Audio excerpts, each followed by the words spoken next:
The following program is being brought to you on the Voice America Variety Channel. For more information about our network and to check our additional show hosts and topics of interest, please visit voiceamericavariety.com. The Voice America Talk Radio Network is the worldwide leader in live Internet talk radio. Visit voiceamerica.com. The views and ideas expressed on the following program are strictly those of the host or guests and do not necessarily reflect the views and ideas held by the Voice America Talk Radio Network, its staff, and management.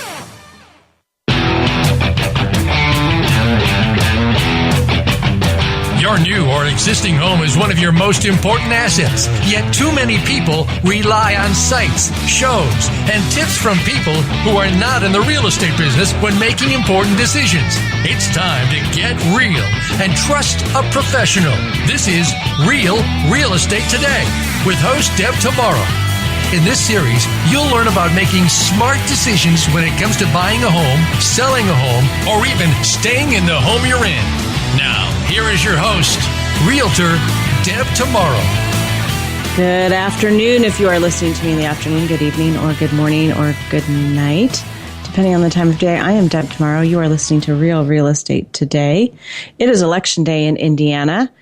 So I have voted. Karen, have you voted? I did. I voted this morning. Excellent. So I want to say thank you to the United States of America for making Indiana count this year. Thank you. I just said that to my husband. It's the first time in 20-some years that I've been able to vote. And have it matter, right? Yeah. Primary is usually decided by the time it gets here, but we even had candidates visiting in town here in little old Bloomington, Indiana over the past week. So it's been pretty exciting. I haven't looked at any of the returns, and we don't talk politics here, so don't really care. But if you are in Indiana and you haven't voted, you have a few hours left, so go do it. That was the voice of Karen Rastel. She is the best damn lender in the state of Indiana, joining us every week. Thank you for joining us every week.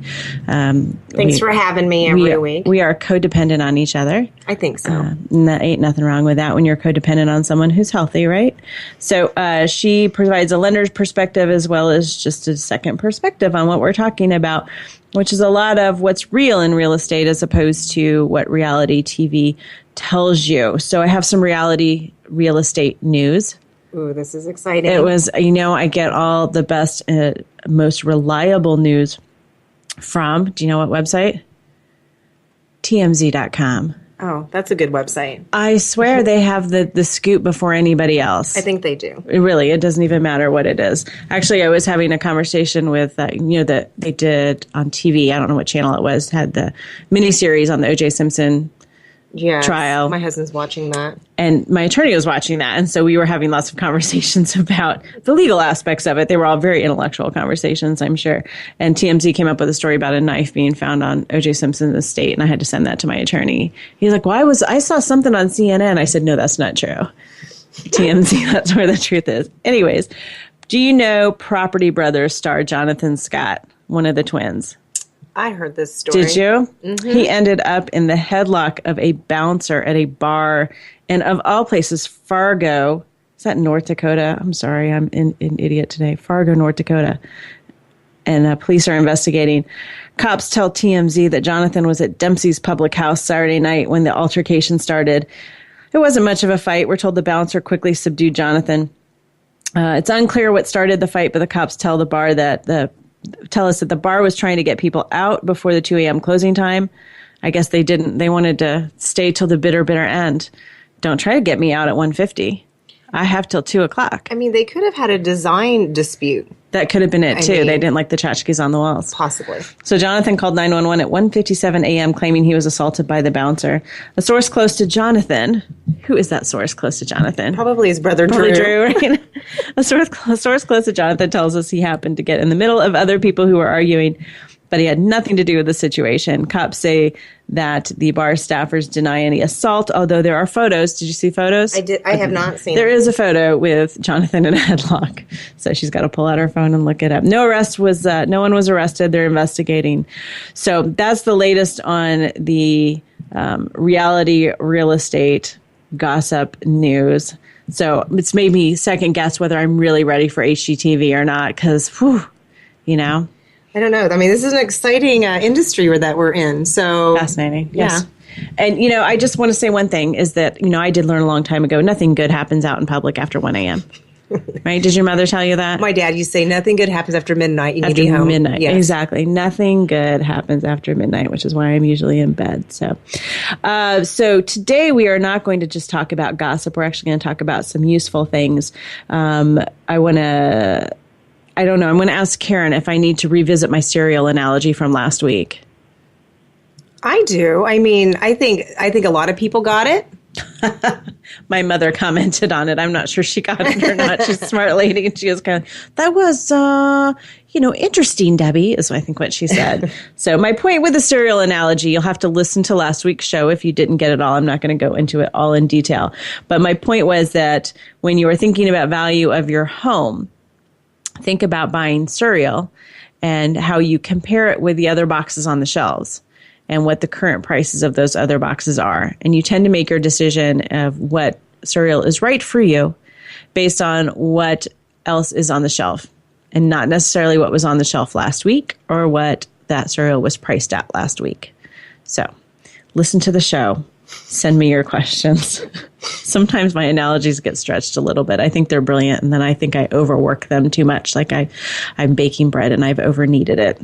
Oh, there's another analogy. I've probably stretched a little too much. Oh, gotta stop that. All right. Real quick, before we get started in the show, I have an exciting announcement to make. Karen and I are actually going to have an appearance next week at the Senior Expo in Bloomington, Indiana. So if you're around, it is at the Twin Lakes Recreation Center. That's May 11th from 3 to 7. So I'll remind you of that a few times, but come and stop by and say hi. We're going to sign autographs. That's funny, isn't it? It's not funny. I think it's true. I think I need to get some headshots? I think people do stop you and say, you're the lady that opens up all of those doors. I am the lady who opens the doors. How do she open all those doors? All right. So we are a little punchy today because I think last Friday, I don't know about for you in the lending world, Karen, but April 29th was a record-setting day for most of the title companies around here. And I think for most of the realtors, when I look at our system and see how many closings were popping up, it was insane. And I know that people were saying for them personally, it was a record-setting day. I'm not sure why. And Monday was just as busy, May 2nd. So those 2 days, I think, will probably go down this year as the busiest days of the year. I may have had a few margaritas last night, so if my voice sounds a little gravelly and I don't make sense, that may be my excuse that I'm in my 40s and didn't hydrate enough before I drank. And our market might be a little bit different than yours, so don't think that because I'm saying, we're setting records last week and this week here in our market, that may not be your market cycle. It's definitely a great question to ask when you're talking with realtors. If you have an established relationship with a realtor, or if you're interviewing realtors, ask what that market cycle is. We are a little bit earlier than a lot of markets that don't maybe get as busy until June. We tend to hit in April. But as you can imagine, when it gets crazy like this, it does sort of amplify the stress when a transaction doesn't go smoothly. Have you experienced that, Karen? Yes, I have. And it's our stress, it's client stress, it's everybody's stress. There's a lot of people involved in a transaction. So since we talked last week about empowering sellers to be a driving force in the sale of their home, we talked about sort of taking charge and taking accountability because ultimately it's your goal as the seller to get out of the house, what you need to get out of the house. I thought today we'd talk about other things that both the buyers and the sellers can do to help ensure a smooth transaction. I was doing a little bit of research. I pulled all my ideas together and I thought, well, let's see what anybody else has to say about this too, because I'm not the one with all the answers. And I found an article that we're going to read a little bit of, and it talked about real estate road rage. And I thought, yep, that's it. That's a good title. Yeah, and I wish I had gotten that title out before we put all the show promos out. So sorry about that, Rachel. Real estate road rage. So how to avoid real estate road rage. I started with 10 things because that's sort of my theme every week. I believe I ended with 17. Oh my gosh. We're not going to do a 2-part show on this, but there are a lot of ways. And so I want to share those. And this goes for buyers and sellers, whoever you are. If you have a family member or you have a friend who's buying and selling, they may be using you as a sounding board. So listen to this because you can provide hopefully some sage advice. So who out there wants to have a smooth transaction where everyone is happy at the closing table, everyone feels like the deal is fair, everyone's going to sleep well at night? Raise your hand. Okay, I see all your hands raised. Good. Now, who wants a transaction where the two parties can't even be in the same room together at a closing. Where there's crying at some point, I had to send an email yesterday that said, crying. There's no crying in real estate. Who wants anxiety? Who wants drama? Raise your hand. Yeah, the only person I see out there with their hand raised is some damn producer at HGTV. Nobody wants the drama. So we're going to talk about ways to minimize the drama. I feel like this show might end up being a show of memes. I think Rachel's my associate producer. She's a little snotty today. She's homesick, but she's listening in and helping me by posting some things on Facebook. And I think she's going to get memed out by the end because I'm probably going to come up with a lot of cliches on, all those things about you can't control the situation. You can only control your attitude and things like that. But all that stuff is really, really true.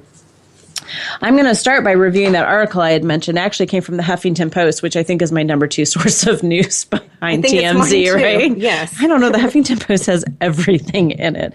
So I don't know if I've ever been quoted in the Huffington Post, but that may be besides, that's your bucket list. Well, besides getting Chuck and Joanna to, that's true. Tweet me or whatever. But 5 ways, they had an article that said 5 ways to avoid real estate road rage when closing on a home. So thank you, Huffington Post, for letting me steal that road rage thing. And they say there are a number of steps you can take to ensure the home process goes smoothly so that by the time you reach closing, you're cool, calm, and collected. Doesn't that sound nice? One of the things is choose the right people. I think this is huge. In the end, having a professional who can smoothly guide you through the process is well worth it. And we're going to talk about that a little bit more, I think, later in the show. Number 2 on their list was to document everything. This is a big one for me. I really prefer email because then I have it in writing, what everybody's committed to. Don't let people agree to things and not do it in writing. We had a closing yesterday, and it was literally at the closing table. We were writing out amendments to document what everyone had agreed to do so that it was in writing. Number 3, acknowledge the emotional aspect, but don't cave into it. Certainly buying a home is emotional. We all get that, and appreciate that. I mean, this is your home. It's shelter. It's a basic need in life. So, and considering the amount of money that's involved, it's no surprise that emotions run high on both sides. So understanding that, acknowledging that, I think goes a long way. Having a contingency plan, we're going to talk a little bit about that more too, in my opinion on that. And never close because you feel obligated to close. Which I think is a really interesting one. And it's scary if you're sitting there at the closing table. But if something's going really, really wrong, you have the right to put the brakes on it. You're not forced to sign. So that is sort of the advice from Huffington Post. We're going to expand on that for the next 3 segments of the show. So stick around. We're going to go to a break, and we will be back in just a few minutes.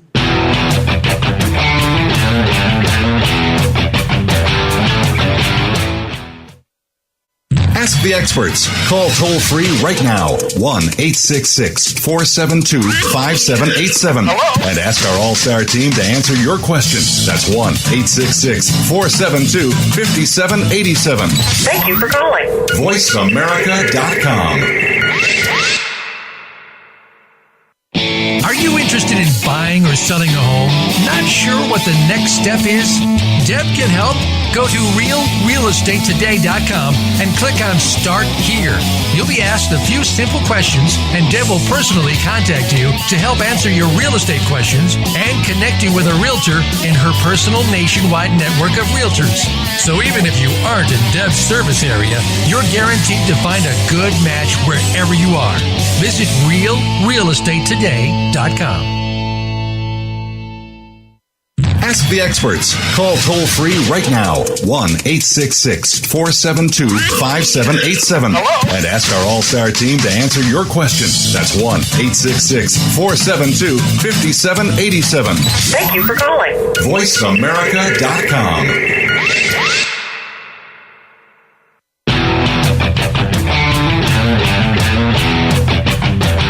You are listening to Real Estate Today. To reach Deb tomorrow or with questions and comments about the show, please send an email to Deb at realrealestatetoday.com. That's Deb at realrealestatetoday.com. Now, back to this week's program. Thanks for coming back. We are talking about real estate road rage. Karen, I need a favor. Yes. Smack me on the face or flick me on the forehead if I start to get too negative. Okay. I don't want to like absorb all this road rage. Like, I want this to be a positive show that talks about things you can do instead of, I don't want it to be a show of don'ts. I want it to be a show of do's. Right. Well, I think that you're always positive and always optimistic on things. You haven't been around me the past 48 hours. Well, I don't. When you're around me, I don't hear it in your voice or see it in your body language. I think it'll be all right. fine. Well, help me out there. Kick me under the table if it gets negative. Let's start talking about Instagram first, because I meant to mention this at the beginning of the show. I know I'm all over the place. It's the tequila. Last week I set a goal of 51 Instagram followers. Yes. I think I'm at 49. So I need 2 more Instagram followers by the end of the show. So who can help a sister out? I don't even know how to check that. I'm checking it right now. Okay, yeah, great. You're at 49. I'm at 49. I need 2 more. I'm not going to set a goal for next week, but I posted a picture yesterday of some little mini alcohol bottles, and my 11-year-old nephew liked the picture. I was like kind of disturbed by that, but hey, he's a follower, so he counts. So I don't know, maybe he can get some of his 11-year-old buddies to follow me too. All right, let's get back to road rage. What are some ways that you can avoid real estate road rage as we get into the busy season of real estate? Here's a big one for me. Keep your contracts clear. Keep the expectations clear. And most of these things go for both sides of the transaction. Some of the biggest snags that we run into come from complicated contracts. This is where one side is asking the other side for something that's sort of outside the norm and is often open to interpretation. So, for example, I had one last year that a realtor brought an offer on one of my listings. Now, this listing was spotless. You could eat off the floor. It was so clean. But for whatever reason that I still don't understand to this day, in the contract, it had a clause that said that the buyer would walk through the property right before closing, the day of closing, and if it was not clean enough to their standards, that the seller would pay for professional cleaning. There is no way on earth I would allow my seller to sign something like that. Because what does clean enough mean? Yeah, I don't know. It's so open to interpretation. It's so vague. There's just no way. Besides the fact that they completely offended my sellers. I had to present it to them that started with, don't get offended. We don't know where they're coming from. This is just what they wrote in the contract. So we actually responded back with, we will provide you a credit at closing of $300, and you can pay for a professional cleaner if that's something you're concerned about. Mm-hmm. And then we raised the price $300. Did they accept that? They did not. Okay. We sold the house to someone else who wrote a much cleaner contract, which was probably better. Because what that did to the seller was just raise all these red flags like, oh my gosh, who are these people? What are they? They've walked into an absolutely spotless house, and yet they're super, concerned about cleaning. And honestly, I don't know that the issue was with the sellers or with the buyers. I think the realtor had some past experiences, and so this was a clause that they were putting in the contract. It ended up killing the deal for those buyers, and the sellers went on to someone else. But I just couldn't wrap my hands around what's going to happen if we're like 1 hour before closing, they do a final walkthrough around the property, and they say, oh, it's not clean enough. And then all of a sudden we're at the closing table and we're trying to negotiate, well, how much does a professional cleaning cost? Because we haven't had a chance to get an estimate, right. And we don't even agree that it's necessary. Right. There's other things like painting. Sometimes the seller will agree to, hey, I'm going to do this painting for you just to kind of sweeten the deal. Well, we can say it's painted in a professional like manner and write that into the contract, but who's to say that that's what professional like manner means. Right. And I've had that situation too. So in general, I think keep your contracts clean. I could think of a million excuses, but that's when I start to kind of dwell into negativity. I think what you're saying though is if you're wanting something that's unique or not in the norm, be as specific as you can so that it is made clear to the party that needs to respond. And as long as it's made clear and everyone's on the same page as far as what professional cleaning means or whatever, then it may not be as bad. And I think this goes for not just purchase agreements when you kind of write things into the purchase agreements, but also inspection responses. If you do an inspection, there are some things that need to be addressed. My preference is whenever we can wangle it, we try to do a credit back to the buyer and the buyer be in charge of the repair, because that's the only way the buyer is going to be satisfied that it was done, completely to their satisfaction. Now, that's not always possible, and some things are really simple. But, some things, one of the things we get around here a lot is the inspectors. I think 90% of the home inspections is the slope around the house. Because of, I don't know, we have this weird karst geological tequila. What is it?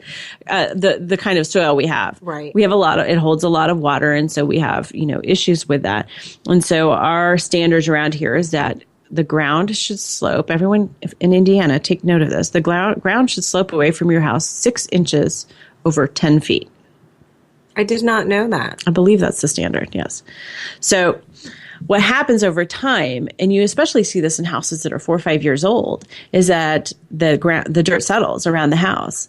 And if your gutters ever overflow, then that water, even just once, which it happens once a year to everybody, that water will kind of splash down and create sort of an indentation along the house. And it may or may not be creating issues with the foundation, probably is over time. One time isn't probably going to kill the house, but then that is a slope issue. So a lot of times we'll see inspection responses where the buyers will ask the sellers to fix the slope away from the house. And I have seen it done with just like mulch kind of piled up against the house. And like, oh, look, there's a slope now. And you think one wind or one rain is going to knock that down. So how do you want that done? And then it gets really tricky because you're trying to be as specific as possible. So again, sometimes doing a credit is an option for that. So keep your contracts clear. I'm trying to think of some other examples. It's not just about condition issues, but even doing contracts that get really muddy. What do lenders look for in contracts? Because that's the other thing, is that if you put stuff in contracts, it can raise red flags for lenders. Yeah, I mean, what we're looking for is sometimes people want those big screen TVs, flat screen TVs that are mounted, and they're probably the right dimensions for that particular room. When we see that in there, it just can't be part of that actual purchase price. Does that make sense? And, just like when the appraiser does their appraisal, a lot of those items cannot add value to that house. But so lenders don't like to feel like they're giving mortgages on big screen TVs. I would That's kind of how I tend to explain it to, people want that riding mower included. Right. Not to say that sort of thing can't be done, but it has to sort of be on a different method of conveyance, a different contract that kind of goes hand in hand with the purchase agreement, but isn't part of the purchase agreement. And so that gets real tricky. But I've also seen things where, if you put a repair item in the purchase agreement, then all of a sudden, go ahead. Yeah. So let's say that someone's going to get a new septic system or something like that the seller has agreed upon to install. I know where I work, we do with that, when that is written into the contract, we do ask for a letter from our borrowers that indicate that they are fully satisfied with the, with the repairs that the seller has performed.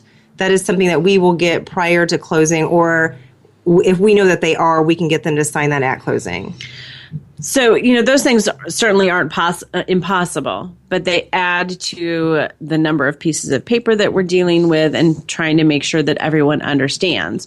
So it's something to be cautious of. And if it's something that you can just build into the purchase price and deal with yourself, sometimes that's better. Septic systems, probably not so much. But, it's just something to think about in terms of keeping things as clear as possible and not, in general, leaving things open for interpretation, because sellers want to get everybody wants the same thing, but sellers kind of want to get it done as quickly and easily as possible, and buyers might want the most expensive method. There's just usually a disconnect there, and I don't think it's because anybody is greedy necessarily, but everybody kind of has different objectives. So that kind of goes to my next point of understanding your contractual obligations. So we've talked about this. What's the T-shirt slogan? Demand to understand. Karen looks at me like, I was what? thinking, I was thinking on my end, it's the TRID T-shirt. Oh, no, we're Yeah. not going to pack the Yeah. T-shirt. We'll post that on Facebook. Demand to understand. So understand your contractual obligations. When I write up a purchase agreement with a client, I usually take about 45 minutes to go over that with them. I want to make sure that they understand what they are agreeing to, because a contract is a binding legal document. You are contractually bound to that. So if there's something in there that you don't understand, you need to make sure that you do, because you're signing it and you're on the hook. The realtor's not on the hook. Yeah. You're on the hook for it. I think on the lender side too, when I get a purchase contract, I'm reviewing the whole thing as well, and I'm trying to reach that borrower to get the actual live loan started, because the offer, we're under the clock, and it may say that they have 3 days from the date of acceptance to get the mortgage process started. And a lot of times people say, oh, that's no big deal. Right. And I'm like, well, for me it is. It's in the contract. And it's funny you said that, because I had that in my notes as my example, that in the state of Indiana, in our contracts, we have deadlines for how long the buyer has to formally apply for financing, as sort of a way to reassure the seller that we're not going to wait until the day before closing and then say, oh, crap, I need to go get a mortgage today for my closing tomorrow, as a way to sort of reassure the seller that you understand it's a process, it's going to take a while. But I see that glossed over all the time. And just recently, in the past few months, it was one of several reasons why a seller of mine got their earnest money back when a deal fell apart, because you had not gone to apply for your mortgage yet. And they wanted out of the deal. And it was like, there's a list of reasons, of ways that buyer hadn't upheld their part of the contract that they had signed. And that was one of them.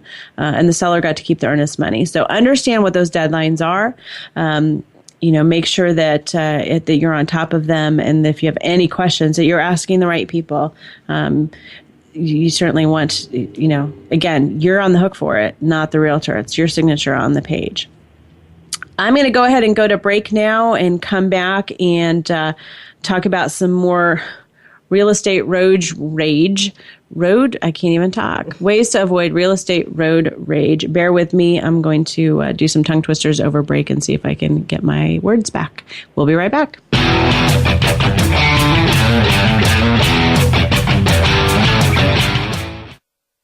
News, opinion,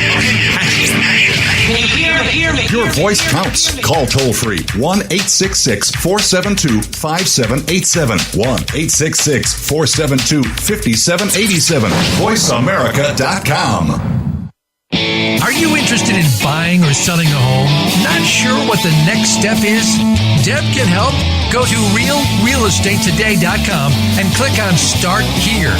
You'll be asked a few simple questions, and Deb will personally contact you to help answer your real estate questions and connect you with a realtor in her personal nationwide network of realtors.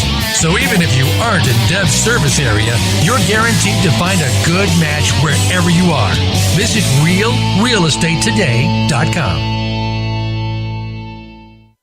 Ask the experts. Call toll free right now. 1-866-472-5787. And ask our All-Star team to answer your question. That's 1-866-472-5787.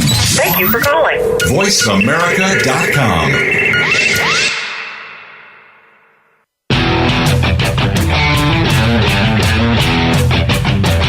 You are listening to Real Estate Today. To reach Deb Tomaro or with questions and comments about the show, please send an email to Deb at realrealestatetoday.com. That's Deb at realrealestatetoday.com. Now, back to this week's program. Hey, this is Deb Tomaro with RealRealEstate.com here with Karen Rastel, and we are talking about real estate road rage and how to avoid it. Are you following along on Facebook? Look for me on Facebook, Deb Tomaro, Realtor. Rachel, my associate producer, is putting up some good memes during the show. What was that one with Jonathan? We were talking about Jonathan Scott. Nobody puts Jonathan Scott in a headlock. Nobody puts Jonathan Scott I in get a the headlock. reference, Rachel. Yeah, that's pretty funny. All right. So follow along on Facebook. There's always some really good information there. We'll reference the show and post links. So we are talking about ways to kind of mentally avoid the road rage that can potentially come with real estate transactions, acknowledging that they are emotional transactions at times. Oh, I'm up to 50 followers on Instagram. Sorry, I digress. One more. Come on. We got a half an hour. Real estate, it's one of the biggest purchases of their life. I always think about this friend of mine from way, way back when. Her name was Lynn Gonzalez. And she and her husband, Rob, were purchasing a TV. And it was a very big expense. They were in their 20s. And as she was waiting for him to drive the truck around to pick the TV up, she was standing outside the appliance store, whatever, electronics store, crying. This cracks me up still to this day. And there was a pretty famous radio personality in Indianapolis. He's called Jimmy Mad Dog Matus. I remember that. And he was there for just like totally coincidental. And was like, ma'am, are you okay? And she's like, I have buyer's remorse. She was, isn't that the funniest thing? She was standing outside and he didn't really know what to do. So I think he kind of patted her on the arm and then quickly walked away. And so that, those kind of emotions can be even more amplified when you're buying a house. One of the memes that I'm going to challenge Rachel to find a picture for, plan for the best, expect the worst. Have you heard that? Yes, I have. My question is it plan for the worst and expect the best? I'm not entirely sure which it is. But I guess my point is, don't be surprised when things don't go absolutely smoothly. There's another saying I was trying to figure out too, and you had mentioned it when we were talking about the show in our pre-show, martinis. Yeah, we didn't have martinis, Mom. You can't control what happens to you, but you can control your attitude. Yeah. There was a slogan that the bank I used to work for had, and it was choose your attitude. Okay. And there may have been a book. But yeah, we were talking about how you can control how you react to a situation, right, or comments or anything like that. But your quote reminded me of under promise and over deliver. Mm-hmm. So if you're trying to sell yourself, and your services, what you can do to help these potential sellers or buyers, it's almost like, under promise and over deliver. Yeah, and over deliver. Right. I've seen realtors lose their minds over unmowed yards. I've seen it. I've heard the screaming through the walls in my office, that it's the day before closing and the lawn hasn't been mowed. I can think of I had one like that too. I saw these people had a week-old baby. They had a baby like right before closing, and then the grass was literally knee-high. And they were just kind of like, that kind of sucks. And then that was it, and they're like, but this is the house we want. And so this is just what we're going to have to deal with. And it's unfair. Life's not fair. Here's another meme, right? I feel like I'm all after school special or something. But, as realtors, this is a really good way to, that's a good interview question. I'm always talking about like, oh, you should just ask that as an interview question when you're talking to realtors. And I think we talked about this a little bit before. Why not? You want your realtor to stay calm in the face of these dramatic situations, because I do think that they set the tone for how you respond.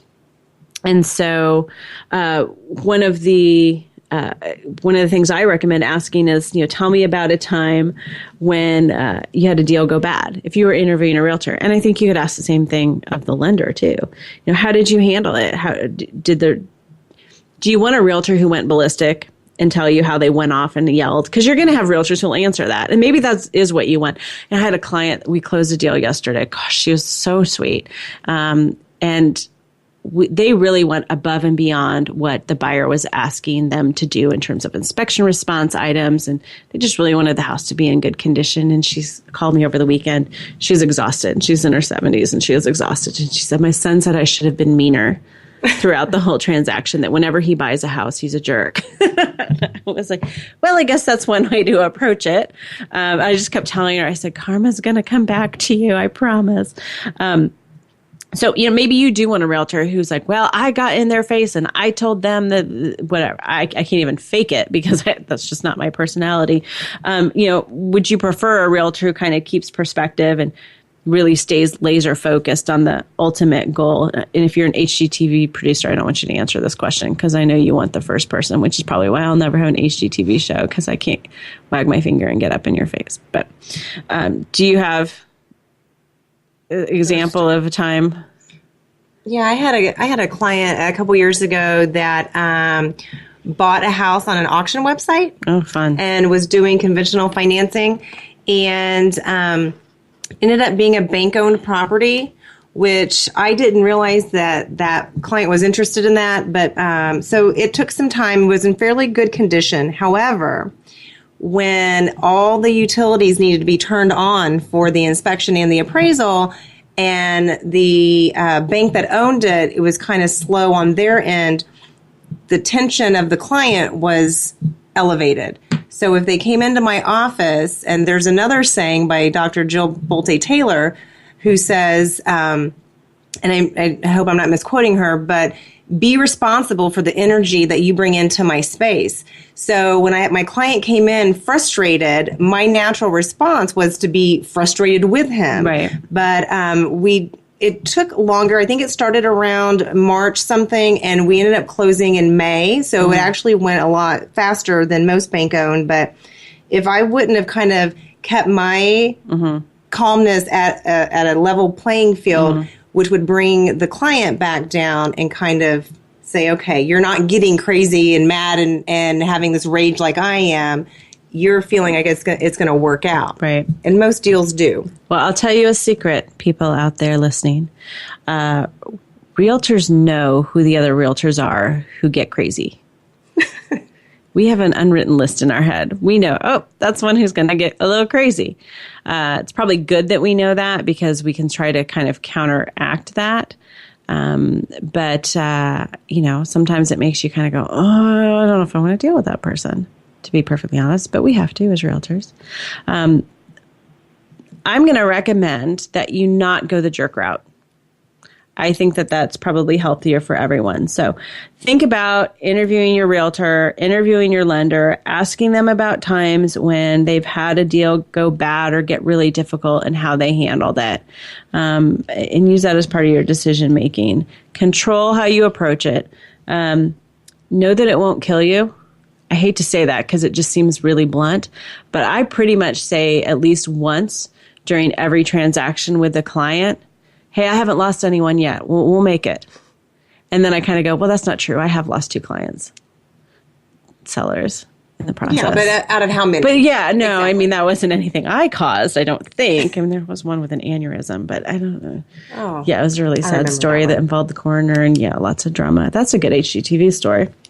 But it's not going to kill you. What's the worst thing that could happen? Try to kind of keep some perspective. Buying and selling a home is scary and it's uncomfortable. And I think it's important to acknowledge that. And I especially have this conversation with sellers, especially if you're trying to transition from one home to another. At some point, there's a leap of faith. That's terrifying. At some point, you may buy a house and not have yours sold and be facing the prospect of a couple double mortgage payments for a while. Or you might sell your house and not have a place to go necessarily, or have to kind of find something really quickly, or have to sleep on couches for a while. It's not going to be comfortable, but you keep your eye on the prize and stay focused. And again, I don't think we won't lose you. We'll make it. Kind of going along with that, keeping perspective and is planning ahead. Having a plan B is sort of my big thing. And I even tell my sellers a lot of times, if you can have a plan C and a plan D, that would be awesome too. So that you don't have to live in the back of a U-Haul. Having a place to go if you sell your house, that's a really important thing. But having that plan sort of leads me to number 6 on my list. I don't know what number we're on our list. Give everyone plenty of time to go throughout the process. This, I think, is huge for keeping the road rage down to a minimum level. Is just whenever things get rushed, it's just going to be stressful. It's going to create more. If you're trying to close, here's an example. If you're trying to close on the sale of your house on a Monday and you have to be out of your apartment on Tuesday, there's going to be some road rage. It's just too stressful. Give yourself some time. Put a little bit more extra money aside. Maybe you can keep the apartment for an extra month and have plenty of time to transition. I have clients, we closed yesterday. I said, when are you guys moving in? They said, probably mid-June. Which is great. They're going to have some work done. They're going to do some painting. They'll have the carpets cleaned. They'll be able to move little by little. They have a little baby. It's not going to be stressful for them. It's going to be fun. It's going to keep the process fun. Give the lender plenty of time. Do you have anything to say about that, Karen? I think that for you buyers out there that are getting financing, the minute you have an accepted offer, email your lender and let them know.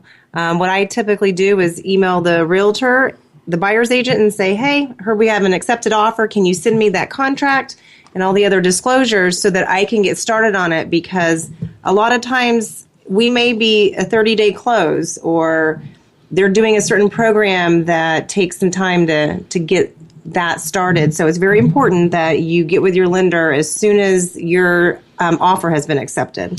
I know your company, Hallmark, offers a quick-to-close program that's sort of used for emergency situations. Yes. Sort of the drift, because it costs a little bit more. But what does that do to your stress level if someone says, what about this quick-to-close program? It's a little bit stressful because ones that fall under that category are when you're closing in less than 21 business days. Mm-hmm. And so buyers have to be on top of it. They have to have all their documents. That means if your lender emails you or calls you, you need to respond within about 5 minutes. I'd give them a couple hours, but yes. Right. So we prep those buyers for that type of process because it's fast paced and everyone's running around getting it done. Right. So give your lender plenty of time. Give the loan plenty of time. If you're in a competition for a house, if you're a buyer making an offer and you're in competition for a house, don't think that, well, if I give them 15 days to close, that makes your offer better, because it's just going to create challenges down the road when you can't get it done. So be realistic and give plenty of time for that.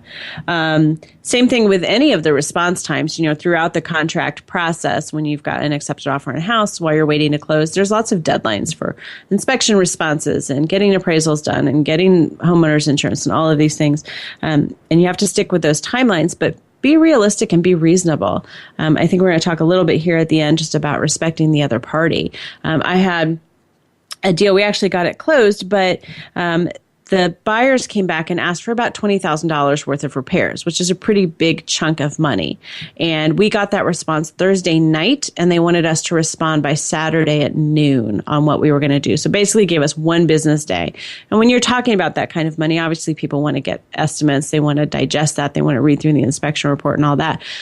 It really went a long way to pissing my sellers off. And they were so nice. And we did get it together. We had to ask for an extension. We had to go back and say, look, that you're not being reasonable. You're not, respecting us and giving us enough time. We got it done. We got it closed on time. But, give plenty of time for people to do their due diligence. We're going to go to a break, finish up talking about timing and giving people plenty of time throughout the process and a few other things before we wrap up the show in our last segment. So stick with us. Thanks.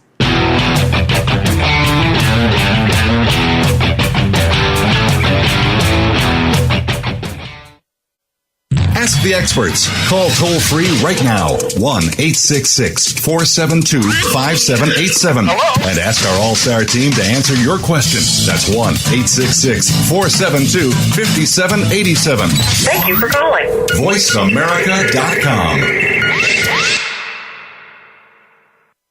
Are you interested in buying or selling a home? Not sure what the next step is? Deb can help. Go to realrealestatetoday.com and click on Start Here. You'll be asked a few simple questions, and Deb will personally contact you to help answer your real estate questions and connect you with a realtor in her personal nationwide network of realtors. So even if you aren't in Deb's service area, you're guaranteed to find a good match wherever you are. Visit realrealestatetoday.com.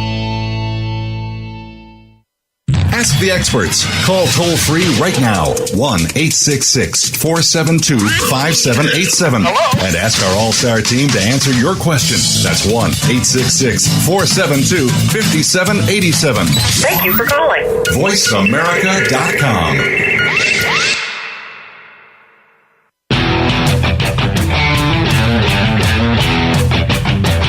You are listening to Real Estate Today.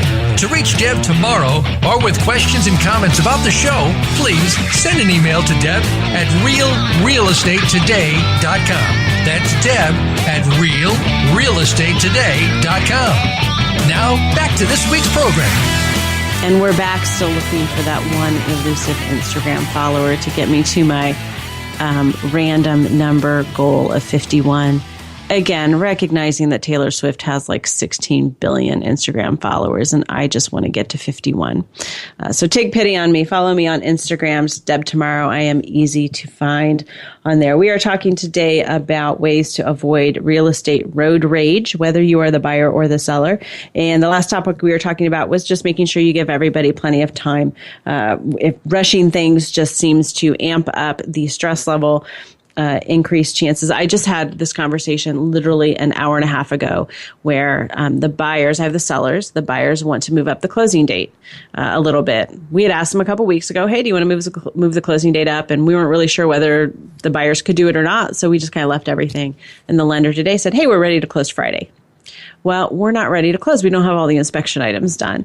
And so my seller says, well, we could do it, but some of the things would have to be done after closing. I said, nope, we're not going to play that game. We're not going to do that. I told her, I said, I want you to sign the papers at closing and walk away and be done and not have to worry about, is the buyer happy? Will the buyer be happy? What if we've already closed? And then you do the things that you say you're going to do, but the buyer's not happy with how they're done. No, it just creates more opportunities for real estate road rage. I had another one too where we moved the closing up last minute. We were supposed to close 2 weeks from now, and they said, oh, we can close in 3 days. And my sellers were like, yeah, we can do that. Well, we couldn't get out. I know, it's crazy, right? I know, I'm making that face. Did the buyer have financing? Yeah, it all just, I don't know, the pieces fell into place really easily, and that was great. But literally the day after we finished negotiating inspections, they were ready to close. And I didn't think my sellers would be ready. And they said, sure, we can do it. We just have a few more things to move into our new house. I was like, all right, fine. Everybody wants to do it. Well, we couldn't get the utilities turned over fast enough. And they contacted the cable telephone company, and they said, well, we can come out in a week. Oh my. So the buyers weren't very happy because they basically didn't have internet for a week because of just rushing things. Right. So that's fine, but don't get mad at me because you wanted to move things up. So plenty of time. Take a deep breath. Take plenty of time. One of the last things I want to talk about is knowing what the norms are in your market. I think going outside what's normal for the market can raise concerns for the other parties, and it can create issues. So, for example, and I don't know if this necessarily, it can kind of create road rage. I have a really funny story to tell too. Possession. Possession isn't necessarily the same day as closing, but every market has a little bit different what the norms are. So in my market, I typically ask for possession to be at closing. And sometimes the sellers come back and they say, we'll give you possession in a few days. We don't want to pay to have the piano moved until we know the deal is done. That's fine. We work through that. But it's not usually a really long possession time. But there are other markets who will typically do 30 days after closing for possession. So the seller doesn't have to move out for 30 days. And in fact, there's a market that's just 15 miles down the road here, but it's a different town. And they typically do possession. Their norm is 30 days after closing. Did you know this? Down in Bedford? No, I didn't know. That's their norm. So I heard this story once a few years ago of a realtor from up here, because we're licensed in the state of Indiana. We can go 15 miles down the road and help someone buy a house. And they went to do the final walkthrough at closing, and the seller had moved out. Well, the buyer had thought they had written the contract for possession to be at closing. But it never really occurred to anyone on the set listing side. Normal, a standard in our market is 30 days. So, I mean, the seller hadn't even packed a fork. I mean, I had done nothing.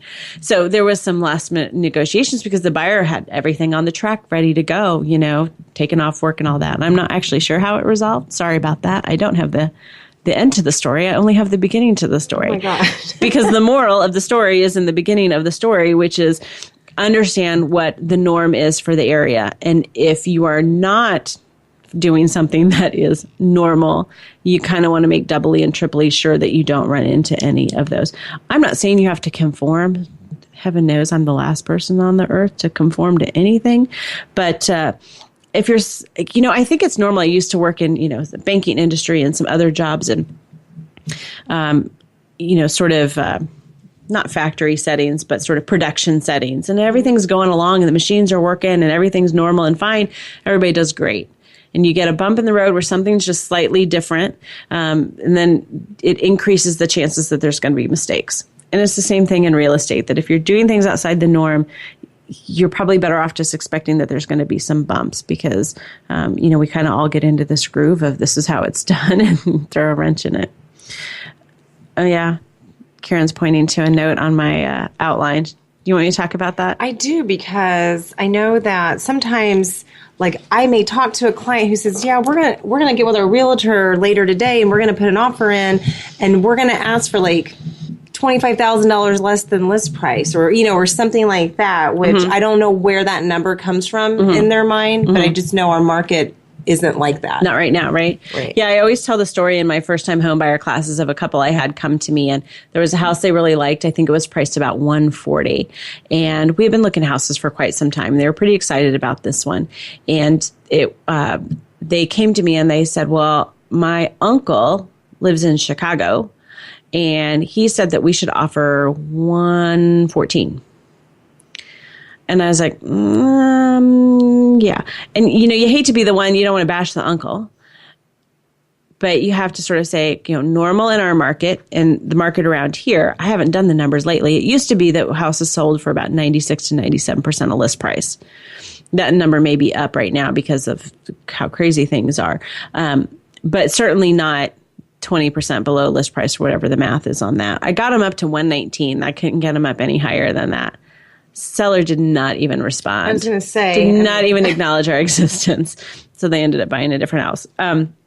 But likewise, I had a situation just recently with a house that was coming on the market in a very desirable neighborhood around here. And it was an estate sale. So the sellers were really motivated to sell it.